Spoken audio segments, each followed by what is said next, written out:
So this is going to be describing to you the true meaning of the prodigal son story that Jesus told. So I will go into this story just in case you haven't heard it. So essentially, this is the story in a nutshell. There is a father. He has two sons. Now, the father is like a wealthy farmer at this time. Now, the older son stays with the father. The younger son takes it, like demands his inheritance, and goes out into the world and blows his money on silly stuff, dude. And then he loses it all and blows it. And he's destitute, broke, poor, and he's suffering, miserable in life.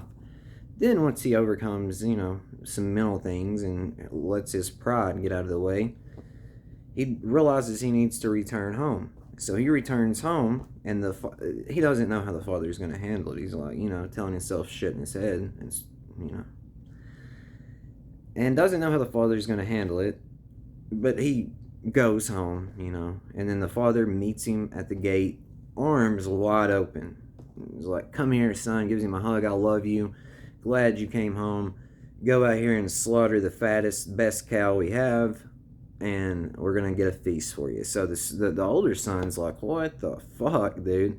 Like, I stayed here with you." I'm not really in this. I'm putting my own twist on it now, but essentially, the older son is like, "What the fuck?" You know what I'm saying? And then, so everything works out wonderfully. The older brother's, a little bit butthurt about it. So, what does this story teach you? Now, forgiveness and unconditional love, correct? Yeah, that's one layer to it. Let's go to the core of it. Because forgiveness and unconditional love are incredibly important. You have to have that. But you have to understand what unconditional love really means. So, now let's go to the core of what this truly is telling you. So, you are the father. Again, you're the father and you're the sons in this scenario. So before you came to planet Earth, before you started dreaming this up, before you created it, you agreed to lose yourself, right? And the human mind was realize this. How did you navigate reality before now? You depended upon others' opinions and beliefs in a human mind, correct? So,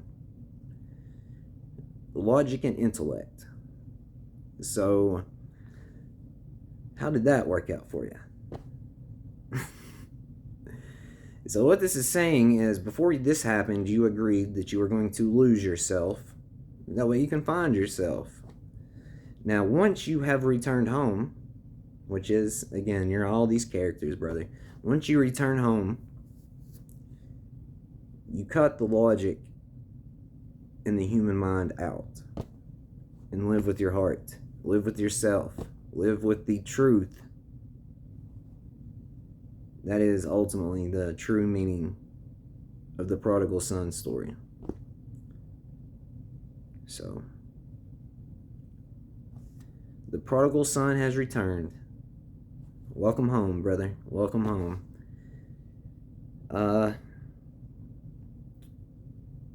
It is a game of form in the play of life. I'm you talking to you. I have always been you and will always be you talking to you, because this is what we do. And it's all there is. We create illusions, have an experience, tell ourselves stories, snap out of it, wake up, and enjoy our creation while creating.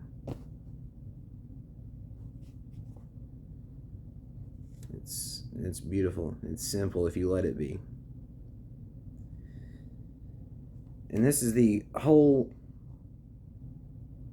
situation with me telling you it's simple if you let it be, is to you. See, I don't even want to say to you. So I'm putting myself back and looking at this from the lens I used to look at it from, which is, it's extremely tricky to get people to understand this, because they have so much bullshit built up into them, and it's hilarious. It's so hilarious. It's sad. It's so sad. It's hilarious. It's the imagine. It simply boils down to you not being good with yourself and the bullshit you tell yourself and believe. It boils down to that. But when you're going through it, it's the realest shit ever. And the joke, this is so fucking hilarious. I know I've said it, but damn it, I didn't really get it until now. The actual punchline of this joke is God.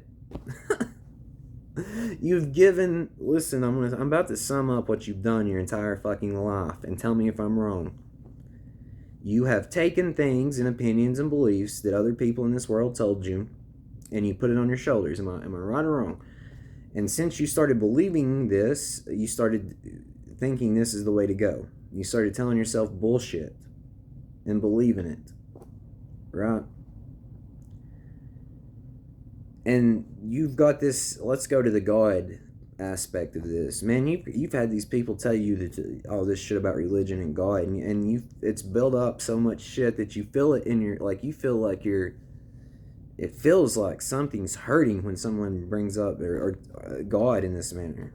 You know what I mean? So, what I really want to point out here is you have given your authority and power away to an invisible fucking entity in your mind, and you have willingly given your authority and power away to other people. How?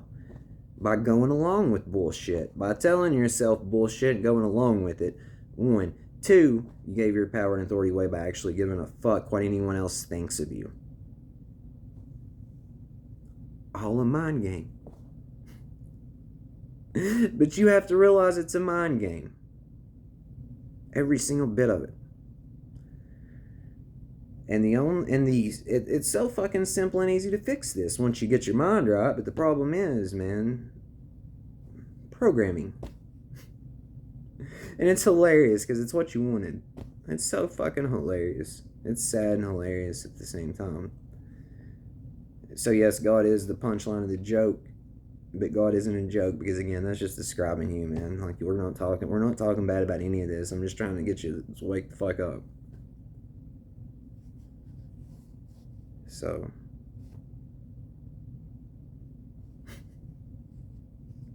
it's backwards. Everything's backwards because the way you really should live and the way you should be as a human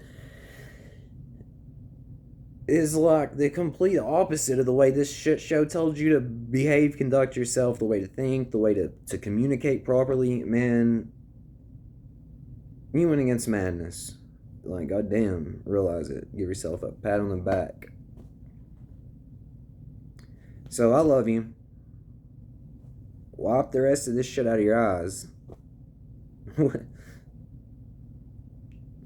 It's here. We're here. Welcome home.